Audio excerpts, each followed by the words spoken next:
इस्लाम, जमहूरियत और मीडिया, इन तीन नामों का इस्तेमाल इस मुल्क में बहुत बेदर्दी से किया गया। इन तीनों चीज़ों को मौका और वक्त की मुनासबत से अपने मुखालिफिन के खिलाफ भरपूर इस्तेमाल भी किया जाता रहा। इसी मुल्क की तारीख है कि जब इंतखाबात में बदतरीन शिकस्त हुई तो मुखालिफिन ने सियासी एहतजाज को मजहबी रंग देकर एक जमहूरी हुकूमत का खात्मा भी कर दिया। इसी मुल्क में देखा गया कि जब भी अपनी कुर्सी को खतरा हुआ, जमहूरियत खतरे में है का नारा बुलंद हुआ और इस नारे के साए तले तमाम वो अफराद जिन पर अवाम के टैक्स का पैसा चोरी करने का इल्ज़ाम है इकट्ठे हुए, इदारों को लान तान किया, इदारों पर हमले किए, इदारों को धमकियां दी। और इसी मुल्क में फिर देखा गया कि आज़ादी इज़हार राय के नाम पर मुल्क के ख़िलाफ़, रियासत पाकिस्तान के ख़िलाफ़, पाक फ़ौज के ख़िलाफ़, इदारों के ख़िलाफ़ वो नशरियात चलाई गईं जिसका किसी महज़ब जमहूरी माशरे में तसव्वुर भी नहीं किया जा सकता। इसी मुल्क में देखा गया कि सहाफ़त के नाम पर किरदार कुशी भी की गई और इसी मुल्क में देखा गया कि सहाफ़त के नाम पर लिफाफे लिए गए, बड़े बड़े लिफाफे जो जेब में भी नहीं आ सकते थे वो भी लिए गए और फिर सियासी अशराफिया की कई सालों तक मदासराई की गई। इन लिफाफों में से एक लिफाफा अभी हाल ही में पकड़ा गया जिसकी वजह से एक मीडिया का डॉन जेल की सलाखों के पीछे है। वो लिफाफा दिया था एक बड़ी सियासी जमात के ताहयात कायद ने उस वक्त जब वो वज़ीर आला थे। यानी ये सियासी अशराफिया और सहाफ़ती अशराफिया का गठजोड़ बहुत पुराना है। इस्लाम, जमहूरियत और आज़ादी इज़हार राय, ये तीन ऐसे सतून बनाए गए जिनकी बुनियाद पर इस मुल्क में हमारी जमहूरी हुकूमतें चलती रहीं। इस्लाम, जमहूरियत और आज़ादी इज़हार राय अपनी ढाल बनाया ताकि उनकी हुकूमतों को ख़तरा ना हो सके, उनकी कुर्सी को ख़तरा ना हो सके। आसिफ जरदारी साहब की हुकूमत आई, उन्होंने सहाफ़ती अशराफिया से नहीं बिगाड़ी, उन्होंने एक मौलाना को साथ मिलाया और उन्होंने अपने मुखालिफिन को भी साथ मिलाना बेहतर समझा और आराम से 5 साल गुजार दिए। नवाज शरीफ की हुकूमत आई, उन्होंने भी सहाफ़ती अशराफिया को साथ मिला लिया, एक मौलाना को भी साथ मिलाया ताकि उनसे फतवा लिया जा सके कि इस्लाम महफूज है और अपनी हुकूमत के 5 साल इस तरह मुकम्मल कर लिए।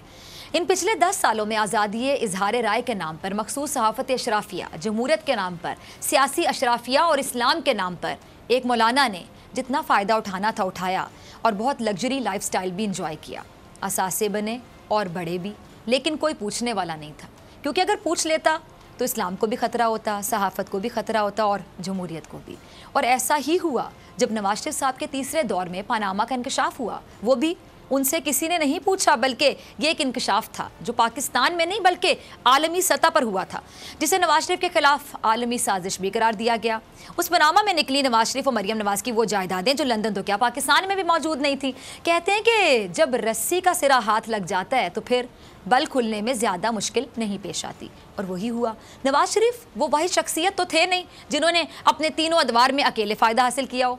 इस्लाम, जमहूरियत और सहाफ़त की जो ढाल नवाज शरीफ साहब ने अपने इर्द गिर्द बनाई थी वो टूटने को थी और इससे ख़तरा उन लोगों को भी था जिन्होंने सहाफ़त के नाम पर सियासी अशराफिया की कसीदा गोई की या जिसने इस्लाम के नाम पर कमेटी की चेयरमैनशिप इंजॉय की। लेकिन क्योंकि रस्सी का सिरा हाथ आ गया था इसलिए फिर रस्सी के बल खुलते गए।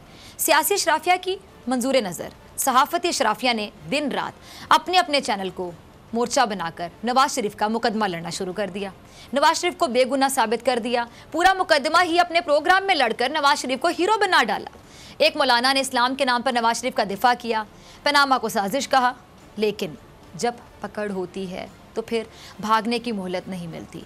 और फिर वही हुआ जो सब ने देखा, जमहूरियत ख़तरे में है के नारे को थोड़ा सा मॉडिफाई किया और वोट को इज्जत दो की शक्ल में बेचा गया। इसी नारे को बुनियाद बनाकर इदारों के खिलाफ इल्ज़ामात लगाए गए, धमकियां दी गई, भरपूर पैसा बहाया गया और जलसे किए गए। कहीं बिरयानी तो कहीं कीमे के नान बांटे गए। लेकिन अवाम समझ गए थे, अवाम बहुत अच्छी तरह से समझ गए थे कि जितनी कोशिश, जितने जलसे, जितनी तकरीरें नवाज शरीफ ने अपने मुकदमे को सियासी रंग देने के लिए कर डाली, अगर उतनी ही कोशिशें और लगन से किसी एक दौर में भी अवाम के लिए काम किया होता तो हालात मुख्तलिफ होते। अवाम जमहूरियत खतरे में है सुन सुनकर थक चुके थे। उन्होंने चौथी बार के लिए नवाज शरीफ को इक़्तिदार पर नहीं देखना था। नतीजा क्या निकला? नतीजा वही निकला जो निकलना था कि नवाज शरीफ साहब जो हैं वो हार गए क्योंकि अवाम थक चुकी थी उन पर एतबार कर करके। इमरान खान वज़ीर आज़म पाकिस्तान बन गए। अवाम ने इस बार एतमाद किया इमरान खान पर। जब जमहूरियत का कार्ड फेल हो गया तो फिर बारी आई इस्लाम के कार्ड की। इंतखाबात में नवाज शरीफ की शिकस्त के बाद एक मौलाना मंजर-ए-आम पर आए जो पिछले 10 साल कौन से गार में सो रहे थे मालूम नहीं। उन्होंने इंतखाबात मुस्तरद कर दिए और फिर लोगों से कहा कि मुल्क पर यहूदी काबिज़ हो गए हैं, अकीदा ख़त्म नबूवत ख़तरे में है, नामूस रसालत का दिफा करना होगा। बैरूनी एजेंडे के तहत इस्लाम दुश्मनों को मुसल्लत कर दिया गया और फिर लोगों ने एक मार्च देखा जिसका नाम एक नहीं था। वो मार्च जिसके अज़ाइम सियासी थे, लेकिन उस मार्च को मुकम्मल तौर पर मजहबी रंग दे दिया गया। उस मार्च में लोगों को बाहर निकालने की कोशिश की गई, इस्लाम के नाम पर, नामूस रसालत के नाम पर, लेकिन ये हर बार भी नाकाम रहा। अब बात ये नहीं थी कि लोगों को इमरान खान पर बहुत ज़्यादा एतमाद था, बात ये थी कि अवाम को अब उन चेहरों पर एतमाद नहीं रहा था जो बार बार मुंतखब होकर इक़्तिदार में आते थे, 4 साल तक अयाशी करते थे और 5वें साल अवाम के दरमियान जाकर अपने वादे दोहराते और फिर मज़ीद 5 साल के लिए मुंतखब होकर इक़्तिदार के तख्त पर लंबी नींद सो जाते। इसलिए मौलाना साहब का इस्लाम कार्ड भी फेल हो गया। तो अब एक आखिरी कार्ड का इस्तेमाल किया जा रहा है। वो पता है कौन सा कार्ड है? वो है आज़ादी इजहार राय कार्ड। अब सहाफ़ती शराफिया मैदान में आ चुकी है और मुल्क में ये तासुर देने की कोशिश की जा रही है कि मीडिया पर पाबंदी लगाई जा रही है, सख्त कवानीन लाए जा रहे हैं, आज़ादी इजहार राय पर कदगन लग चुकी है, जबकि ऐसा कुछ भी नहीं है। आज मीडिया जितना आज़ाद है, आज सहाफ़ियों की रसाई अपने वज़ीर आज़म तक जितनी आसान है, आज हम अपने मुल्क के सरबराह पर जितना खुलकर तनकीद कर सकते हैं, ऐसा पहले किसी जमहूरी दौर में नहीं हुआ।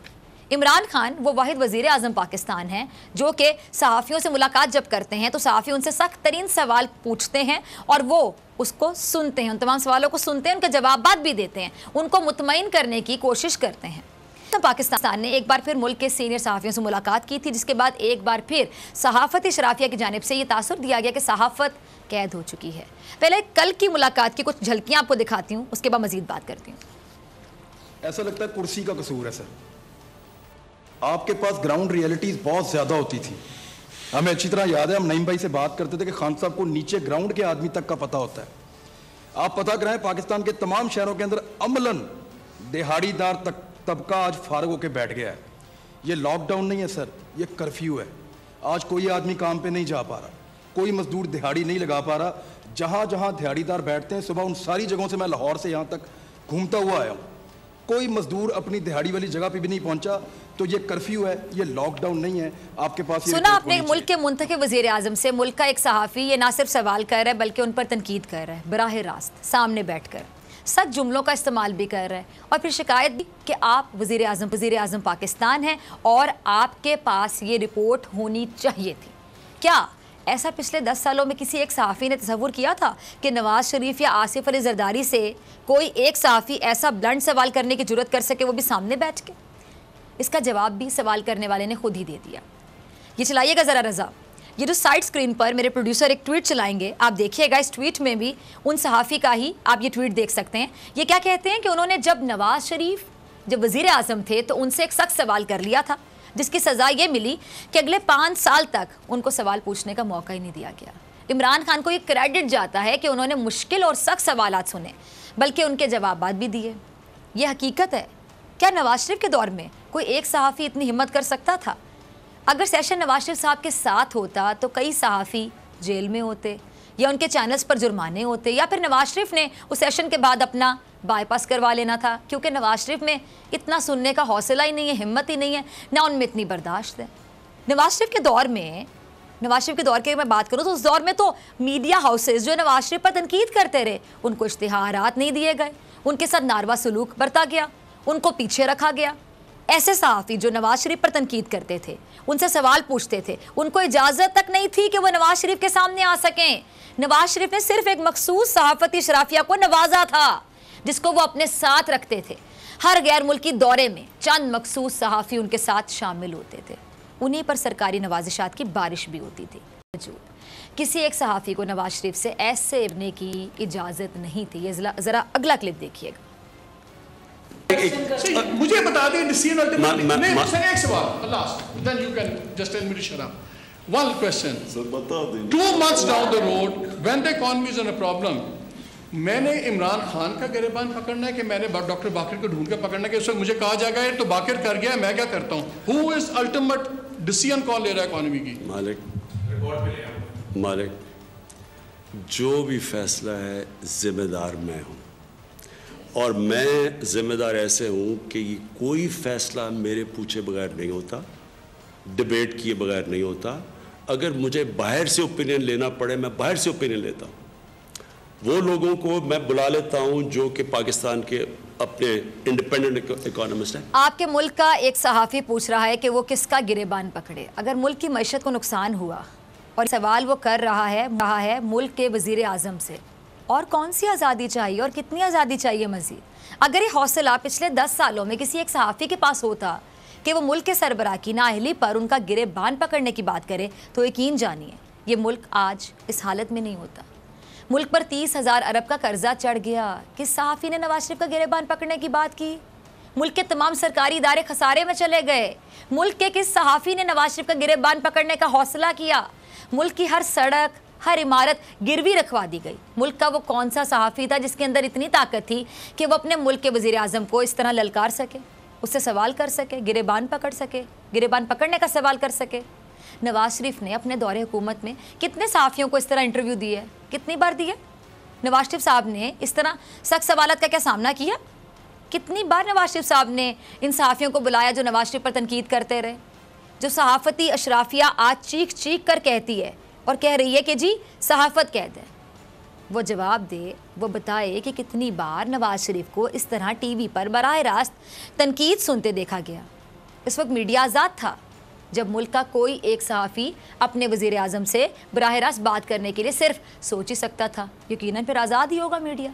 या जिस सहाफ़ी को अगर इजाज़त थी वो नवाज शरीफ का ही ख़ास होता था और उसका लबो लहजा बहुत ही मौदबाना होता था। लेकिन उस वक्त शायद सही कहते हैं आप लोग, मीडिया आज़ाद ही होगा, तभी तो आप लोग खामोश थे सहाफ़ी हो के भी। किसी सहाफ़ी ने सवाल नहीं पूछा उस वक्त चंद मखसूस सहाफ़ियों की नज़र में मीडिया भरपूर आज़ाद था। लेकिन आज जब आपके मुल्क का वज़ीर आज़म आपके सामने खुद को जवाबदेह समझता है, एटलीस्ट समझता है कि वो जवाबदेह है, आपके तमाम तर सवालात सुनता है, सवालात के साथ तंज और तनकीद भी बर्दाश्त करता है, तो मीडिया कैसे कैद हो गया? ये कैसा मयार है? मीडिया कैद नहीं है अल्लाह के बंदो।